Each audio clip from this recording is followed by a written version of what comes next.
Welcome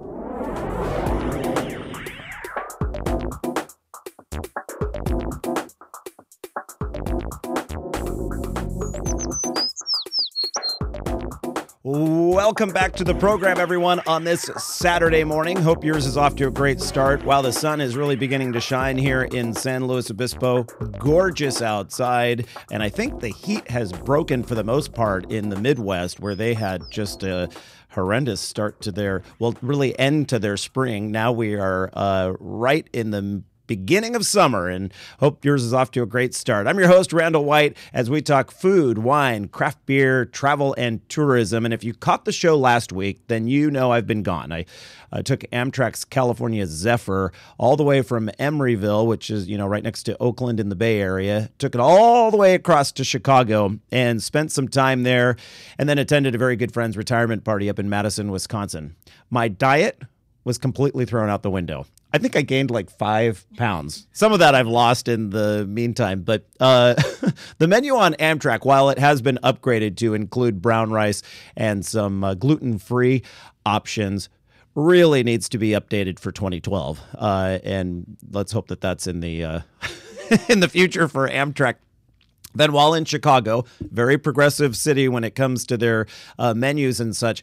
However, we strayed from that and went for the deep dish pizza. And then I have one of my favorite burrito places. It's called Burrito Palace on Halsted Street. I had to go there and have one of those. Then Madison was no better. We had deep fried cheese curds. If you've ever had a cheese curd, it's it's exactly, curds and whey and Little Miss Muffet, that whole thing.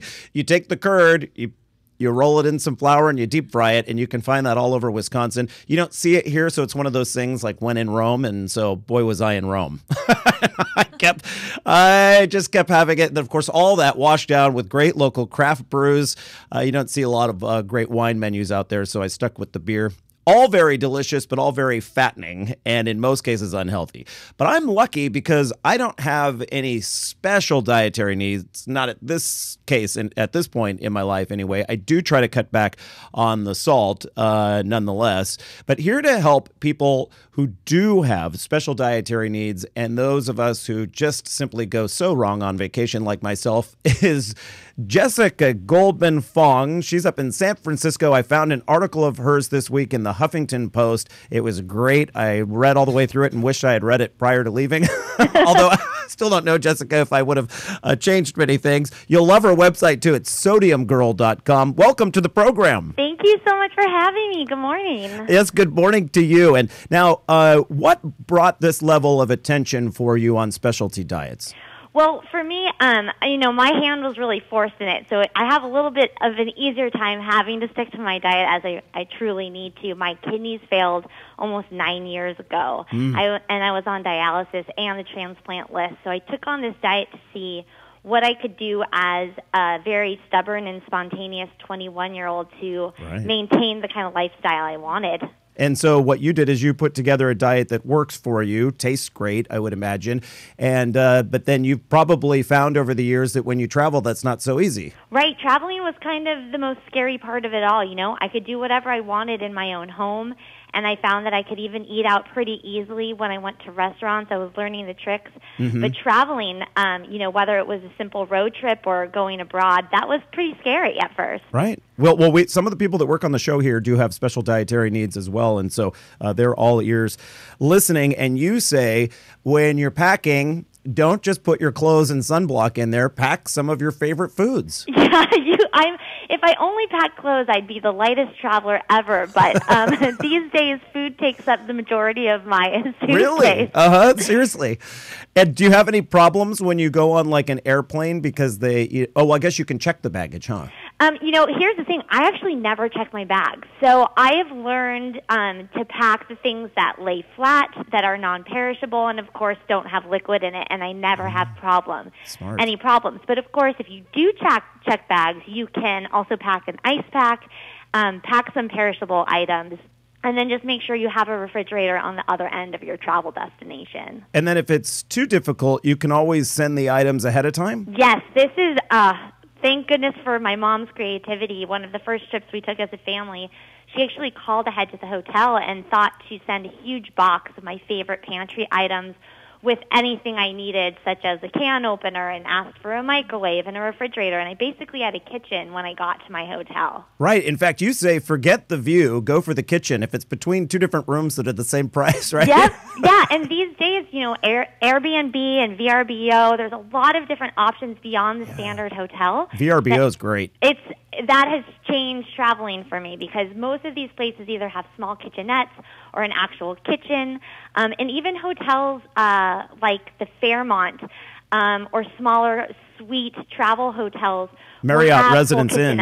Oh, I'm sorry, I interrupted you. Marriott Residence Inn is a good one. Exactly. Mm-hmm. So when you look for the more corporate hotels, too, where people are staying for a long time, you will have access to actual implements that make making your food, if you need to, possible. And VRBO stands for what? Vacation Rentals by Owner? Exactly. Right. Just for people that have not heard of that website, it's fantastic because you actually stay in a home or a condo or apartment, whatever it might be. Or an in-law cottage or something like that. Right.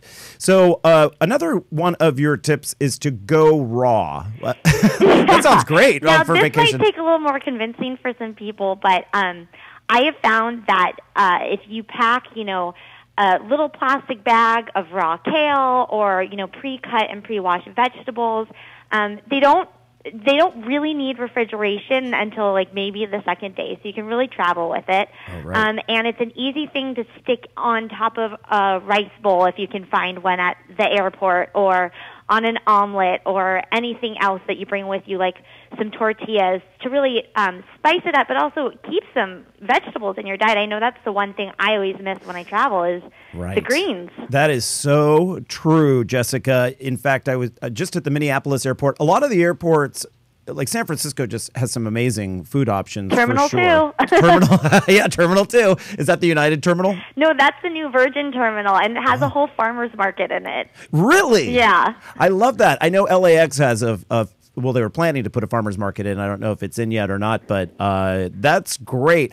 I did not run into those options in Minneapolis, and I tried to go some routes where I thought it would be better. I got an Asian stir fry. It ended up being really heavy on. It was so sweet I almost couldn't eat it, and I'm sure the sodium content was through the roof. And so I was trying, but sometimes you just get thwarted, which is too bad.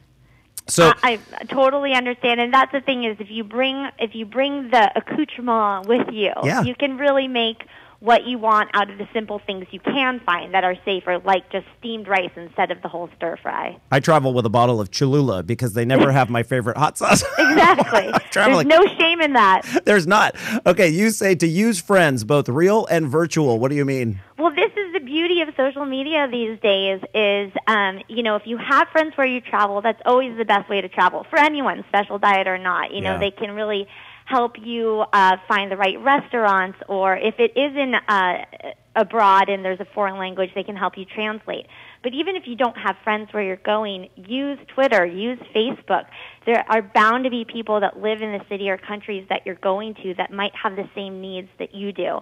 So they can really point out to you the allergy-friendly, gluten-friendly, low-sodium-friendly places to not only go out and eat, but pick up food. And people love to give advice, especially on Twitter. You throw something out there. Hey, I'm going to be in Portland, Oregon, and I want some Cuban food. Where should I go? Exactly. And it's instantaneous, and it also is a way for you to connect directly to the restaurant as well quickly. Yeah, I love it. And then we just have enough time here for about 30 seconds. You say to spruce up safe foods. You got it. This is what we were talking about before. If you only have the option at the airport for that Chinese restaurant and they have steamed rice, you pack Cholula, I pack Mrs. Dash spices with me wherever I go. Mrs. Dash. Yep. So no salt seasoning, and that will make anything, no matter how simple it is, from a boiled egg to steamed rice, a little bit more exciting. I love it. You can find her on the Huffington Post from time to time. She also has her own website. It is sodiumgirl.com. Jessica Goldman Foung up in San Francisco.